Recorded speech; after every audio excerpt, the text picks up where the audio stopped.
And I'm like, yeah. But I'm back and I'm going to be here to stay. Are you sure about that? Hopefully. Okay, so to those who do know me or don't know me, I'm just going to introduce myself again. I'm Mega or Jesu Mega Unopasa, and this is my channel. There are many things that are like really different from when I was back in Nigeria and when I moved to America. Some that I enjoy and some that I don't so enjoy, or I'm just confused. But let's touch up on these things, and we're gonna have like at least four, maybe five stuff to cover up, and we're just gonna go down the list. Now, I moved to America from Nigeria because of my dad's job. And so because of his job, after he moved here for like 4 years, we came, and now we're living in South Dakota with my dad. So all these things could have never happened if not for God's grace upon our family, and for bringing my dad here, and for allowing all of us to also come here and be with him. And I'm just really grateful. And today I'm just going to be talking about the experiences that differ from Nigeria and America, like I said. And in South Dakota, there, that makes more sense. So we live in South Dakota.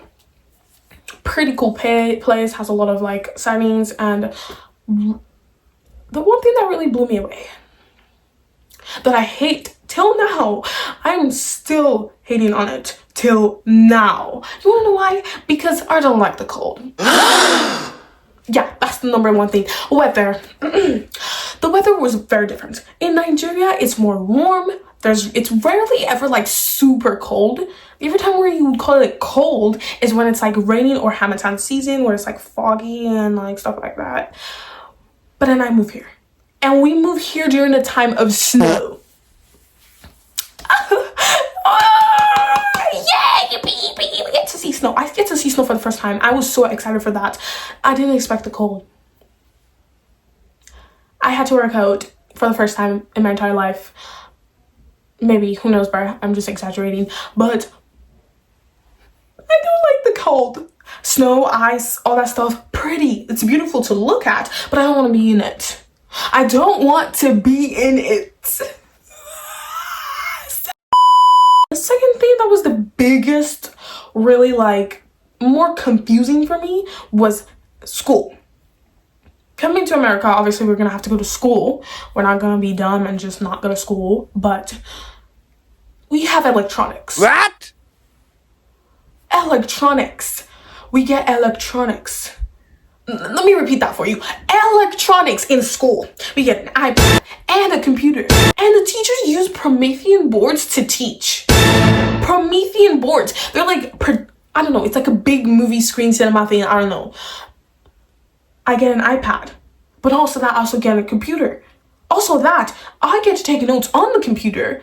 Also that, I get to keep the computer and take it home. Also that, the teachers use Promethean boards. Explain it to me. Back in Nigeria, my schools, and I'm not saying this is everywhere, because these are for my experiences, not experiences for everyone. It's not the same everywhere in Nigeria, and it's not the same everywhere in Africa. I'm just talking about my experiences, okay? Keep that in your head as we go through. In Nigeria, the schools that I went to, we didn't have iPads, computers, Promethean boards. We had chalkboards. Teachers take notes on the chalkboard, and you have to quickly write that on your notebook. And I write. I'm like, oh gosh, I gotta take my notes. Not on the computer, not on an iPad, nothing. Wow, such a wonderful experience. It does make things easier. I'm not complaining. It was just like a big shock. I think it works better when there's a mix of both, when it's not like, oh, there's more of this and then there's not enough of this. So it's like, we can have the electronics, and we can also have where you have to take notes and more paperwork, because I feel like when I take notes, like I write it out, I feel like I remember or something, who knows. Yeah, so that was a main big difference. And also with school, other than the electronics part, the food. Oh my gosh, I swear there's nothing that can ever make me like school cafeteria food. back in Nigeria, and I'm reminding you, these are my experiences. I don't know if there are cafeterias in other Nigerian schools or places in Africa, but in the schools I went to, we didn't have like set cafeterias. There was not mandatory for the school to provide food for us, so because of everyone always brought like home lunch, or like we had like these people with their own vendors. They would come in and they would with their carts of food, and the school would open the gates. They would come in, and during our lunchtime we would go out and like go buy food from them, and that was how it worked. And it was delicious food. Like Madame Jollof Rice pull up with her cart, and then with the shop jollof rice, spaghetti, beans.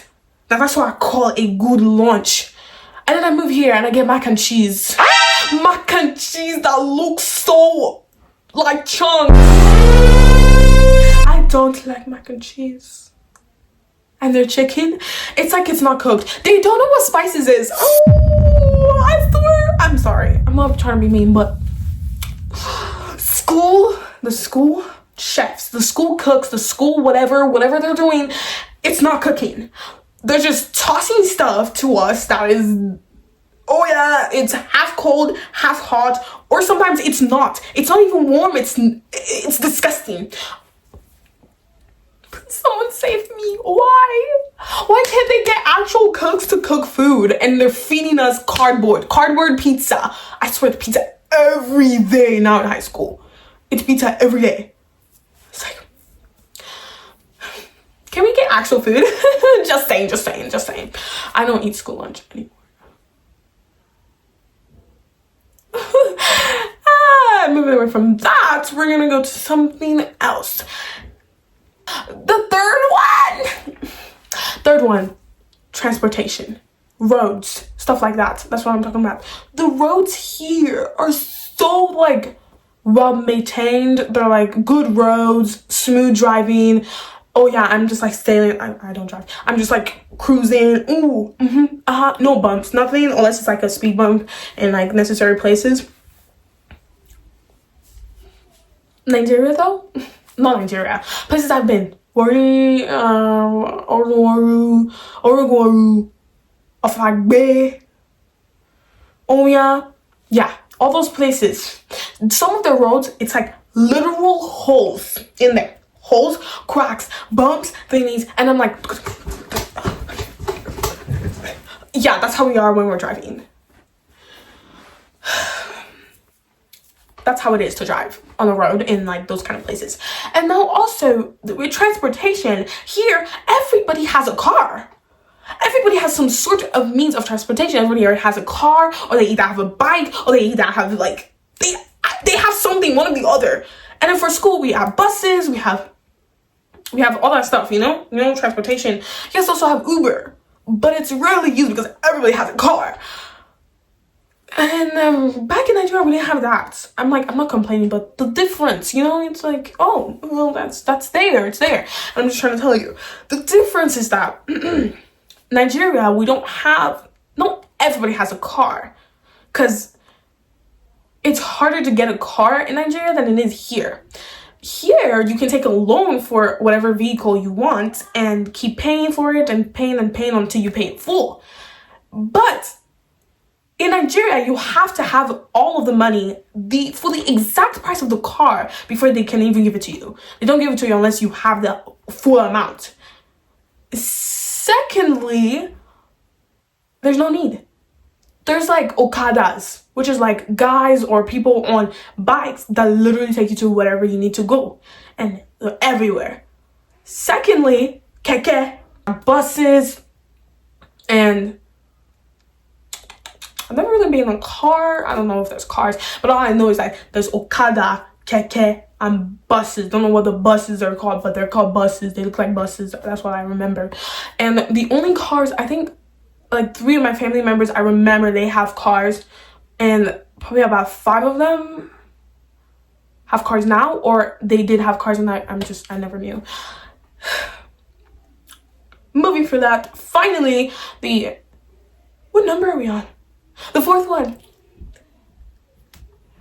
I think so. The 4th one. Yeah, totally the 4th one. The 4th one is supermarkets. Walmart, Target,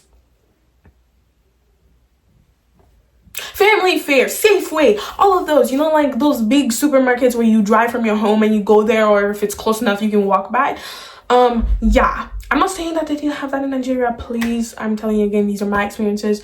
They do have that. I've seen them, but the ones we actually go to are like, people have their own stalls and things in their homes, and you just walk to your neighbor's house and she's selling spices, she's selling tomatoes, yams, potatoes, plantain, and you just buy from her gari, salt, sugar, even snacks. You have it like stores that are nearby. Or we have people that they call hawkers, which they hawk with like food on their head and they're walking. And then they're like, oh, bakbafo. We can buy bakbafo. They say bakbafo like 5 naira. That's a lie. It's probably like 10,000 naira for one bakbafo now, but who cares? But yeah, that's what they already have that. So you don't have to even go to like a big supermarket to buy like your groceries or things that you need. If you need stuff like fresh fish, maybe like more bigger stuff for groceries, like fish, meats, those proteins. Yeah, if you need that, you go to like the bigger markets. That one you do have to take transportation if it's like farther from your home, and it's like a big market with many people with their own little like table of stuff, and they're like yelling out their prices, yelling out their stuff that they're selling, and it's like crazy. It's chaos out there. Chaos. Way different from like peaceful Walmart, where you just walk in like, I got my car and I got my stuff, and it's like, no, I saw you. Goats are bleating, cow is running around, there's flies everywhere because fresh fish is just out in the open. I know it just sounds kind of nasty, but you get the point. That's how it was over there. And then now here it's like, interesting. I can't just walk a few steps to buy something. I have to drive. It's tiring sometimes. My mom sometimes is just like, you know what, we can do that another day.